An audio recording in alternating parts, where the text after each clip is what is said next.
A Study in Scarlet. Chapter 1: Mr. Sherlock Holmes. In the year 1878 I took my degree of Doctor of Medicine of the University of London, and proceeded to Netley to go through the course prescribed for surgeons in the army. Having completed my studies there, I was duly attached to the 5th Northumberland Fusiliers as assistant surgeon. The regiment was stationed in India at the time, and before I could join it, the Second Afghan War had broken out. On landing at Bombay, I learned that my corps had advanced through the passes, and was already deep in the enemy's country. I followed, however, with many other officers who were in the same situation as myself, and succeeded in reaching Kandahar in safety, where I found my regiment, and at once entered upon my new duties. The campaign brought honors and promotion to many, but for me it had nothing but misfortune and disaster. I was removed from my brigade and attached to the Berkshires, with whom I served at the fatal Battle of Maiwand. There I was struck on the shoulder by a Jezail bullet, which shattered the bone and grazed the subclavian artery. I should have fallen into the hands of the murderous Ghazis had it not been for the devotion and courage shown by Murray, my orderly, who threw me across a pack horse, and succeeded in bringing me safely to the British lines. Worn with pain, and weak from the prolonged hardships which I had undergone, I was removed, with a great train of wounded sufferers, to the base hospital at Peshawar. Here I rallied, and had already improved so far as to be able to walk about the wards, and even to bask a little upon the veranda, when I was struck down by enteric fever, that curse of our Indian possessions. For months my life was despaired of, and when at last I came to myself and became convalescent, I was so weak and emaciated that a medical board determined that not a day should be lost in sending me back to England.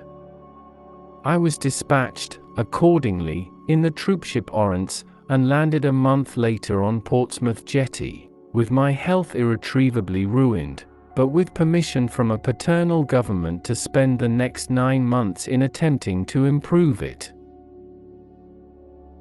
I had neither kith nor kin in England, and was therefore as free as air, or as free as an income of 11 shillings and 6pence a day will permit a man to be. Under such circumstances I naturally gravitated to London, that great cesspool into which all the loungers and idlers of the empire are irresistibly drained. There I stayed for some time at a private hotel in the Strand, leading a comfortless, meaningless existence, and spending such money as I had, considerably more freely than I ought. So alarming did the state of my finances become that I soon realized that I must either leave the metropolis and rusticate somewhere in the country, or that I must make a complete alteration in my style of living.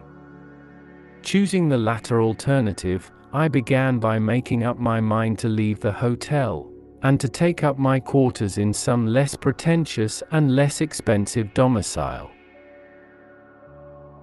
On the very day that I had come to this conclusion, I was standing at the Criterion bar, when someone tapped me on the shoulder, and turning round I recognized young Stamford, who had been a dresser under me at Bart's.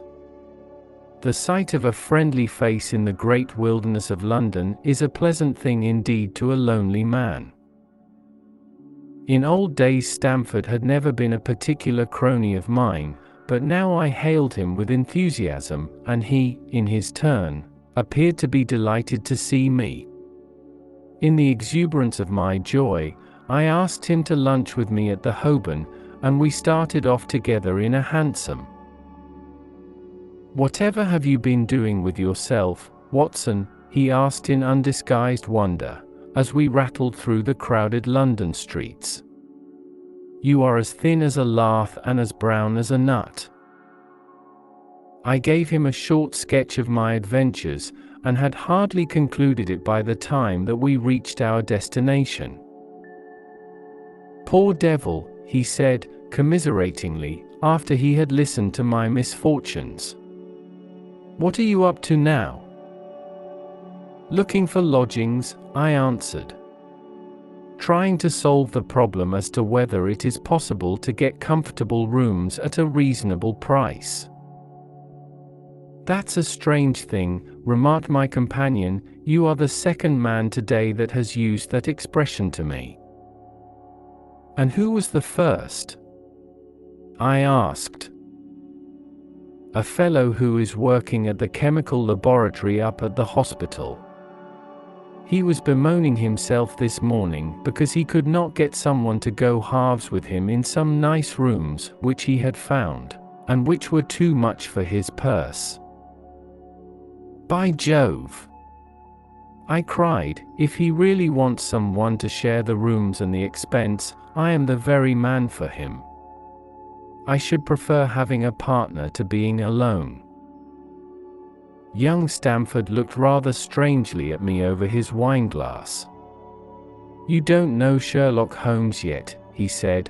Perhaps you would not care for him as a constant companion. Why, what is there against him? Oh, I didn't say there was anything against him. He is a little queer in his ideas, an enthusiast in some branches of science. As far as I know, he is a decent fellow enough. A medical student, I suppose, said I. No, I have no idea what he intends to go in for. I believe he is well up in anatomy, and he is a first-class chemist, but, as far as I know, he has never taken out any systematic medical classes. His studies are very desultory and eccentric, but he has amassed a lot of out-of-the-way knowledge which would astonish his professors.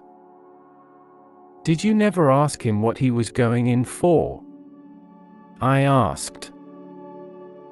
No, he is not a man that it is easy to draw out, though he can be communicative enough when the fancy seizes him. I should like to meet him, I said. If I am to lodge with anyone, I should prefer a man of studious and quiet habits. I am not strong enough yet to stand much noise or excitement. I had enough of both in Afghanistan to last me for the remainder of my natural existence. How could I meet this friend of yours? He is sure to be at the laboratory, returned my companion. He either avoids the place for weeks, or else he works there from morning till night. If you like, we will drive round together after luncheon. Certainly, I answered, and the conversation drifted away into other channels. As we made our way to the hospital after leaving the Holborn, Stamford gave me a few more particulars about the gentleman whom I proposed to take as a fellow lodger.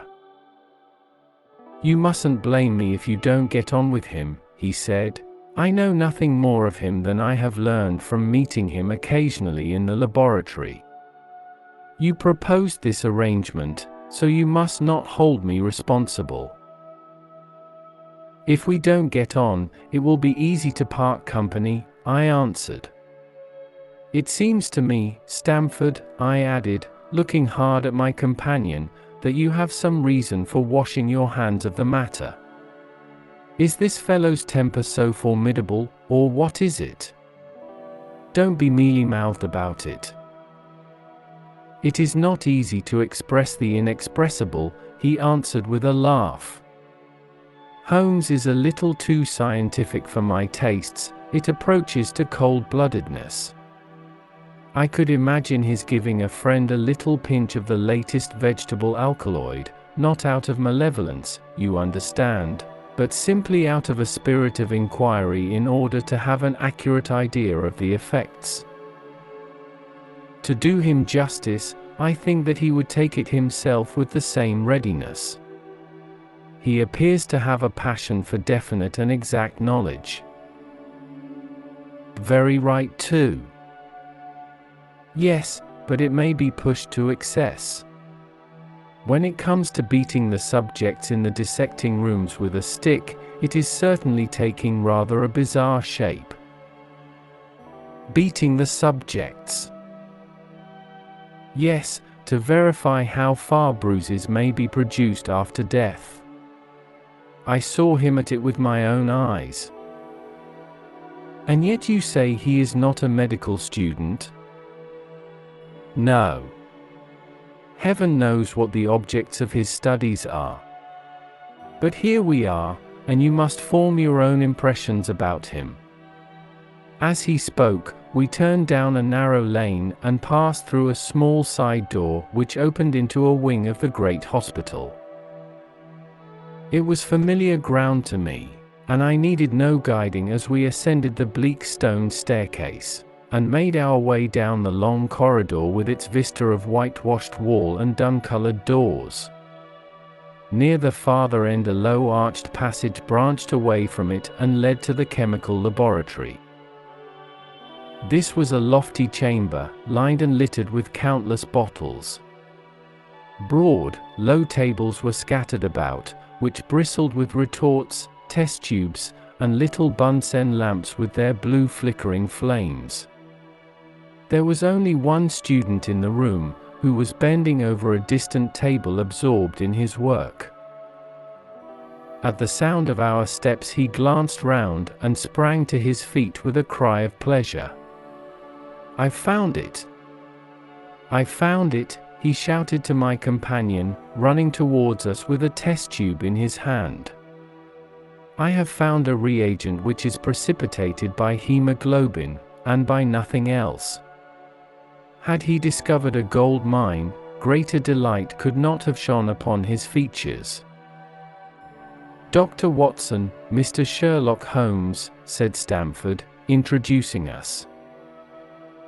"How are you?" he said cordially, gripping my hand with a strength for which I should hardly have given him credit. "You have been in Afghanistan, I perceive." "How on earth did you know that?" I asked in astonishment. "Never mind," said he, chuckling to himself. "The question now is about hemoglobin. No doubt you see the significance of this discovery of mine?" "It is interesting, chemically, no doubt," I answered, "but practically dash. Why, man, it is the most practical medico-legal discovery for years. Don't you see that it gives us an infallible test for blood stains? Come over here now." He seized me by the coat sleeve in his eagerness, and drew me over to the table at which he had been working. "Let us have some fresh blood," he said, digging a long bodkin into his finger, and drawing off the resulting drop of blood in a chemical pipette. "Now, I add this small quantity of blood to a liter of water. You perceive that the resulting mixture has the appearance of pure water. The proportion of blood cannot be more than 1 in a million. I have no doubt, however, that we shall be able to obtain the characteristic reaction." As he spoke, he threw into the vessel a few white crystals, and then added some drops of a transparent fluid. In an instant the contents assumed a dull mahogany color, and a brownish dust was precipitated to the bottom of the glass jar. "Ha! Ha!" he cried, clapping his hands, and looking as delighted as a child with a new toy. "What do you think of that?" "It seems to be a very delicate test," I remarked. "Beautiful! Beautiful!" The old guaiacum test was very clumsy and uncertain. So is the microscopic examination for blood corpuscles. The latter is valueless if the stains are a few hours old. Now, this appears to act as well whether the blood is old or new. Had this test been invented, there are hundreds of men now walking the earth who would long ago have paid the penalty of their crimes. Indeed. I murmured. Criminal cases are continually hinging upon that one point. A man is suspected of a crime months perhaps after it has been committed. His linen or clothes are examined and brownish stains discovered upon them. Are they blood stains, or mud stains, or rust stains, or fruit stains, or what are they? That is a question which has puzzled many an expert, and why? Because there was no reliable test. Now we have the Sherlock Holmes test, and there will no longer be any difficulty. His eyes fairly glittered as he spoke, and he put his hand over his heart and bowed as if to some applauding crowd conjured up by his imagination. "You are to be congratulated," I remarked, considerably surprised at his enthusiasm. "There was the case of von Bischoff at Frankfurt last year. He would certainly have been hung had this test been in existence. Then there was Mason of Bradford, and the notorious Muller, and Lefevre of Montpellier, and Sampson of New Orleans. I could name a score of cases in which it would have been decisive." "You seem to be a walking calendar of crime," said Stamford with a laugh. "You might start a paper on those lines. Call it the Police News of the Past. Very interesting reading it might be made, too," remarked Sherlock Holmes, sticking a small piece of plaster over the prick on his finger. "I have to be careful," he continued, turning to me with a smile, "for I dabble with poisons a good deal." He held out his hand as he spoke, and I noticed that it was all mottled over with similar pieces of plaster, and discolored with strong acids. "We came here on business," said Stamford, sitting down on a high three-legged stool, and pushing another one in my direction with his foot. "My friend here wants to take diggings, and as you were complaining that you could get no one to go halves with you, I thought that I had better bring you together." Sherlock Holmes seemed delighted at the idea of sharing his rooms with me. "I have my eye on a suite in Baker Street," he said, "which would suit us down to the ground. You don't mind the smell of strong tobacco, I hope?" "I always smoke ships myself," I answered. "That's good enough. I generally have chemicals about, and occasionally do experiments. Would that annoy you?" "By no means. Let me see, what are my other shortcomings? I get in the dumps at times, and don't open my mouth for days on end. You must not think I am sulky when I do that.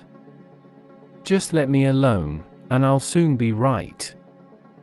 What have you to confess now? It's just as well for two fellows to know the worst of one another before they begin to live together." I laughed at this cross-examination.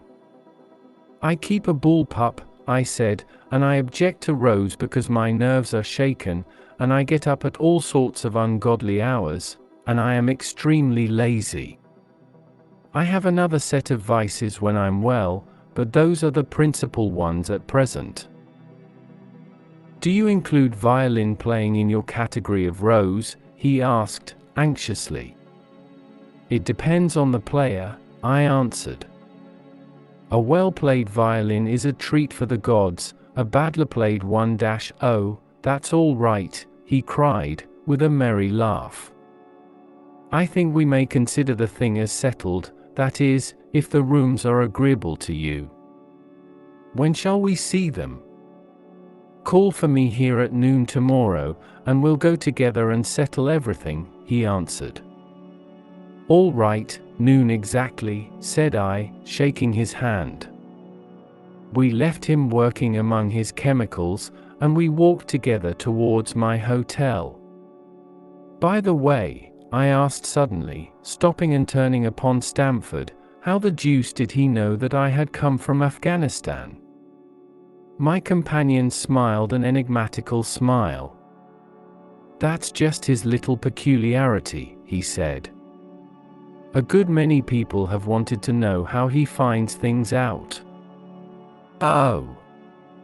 A mystery, is it?" I cried, rubbing my hands. "This is very piquant. I am much obliged to you for bringing us together. The proper study of mankind is man. You know.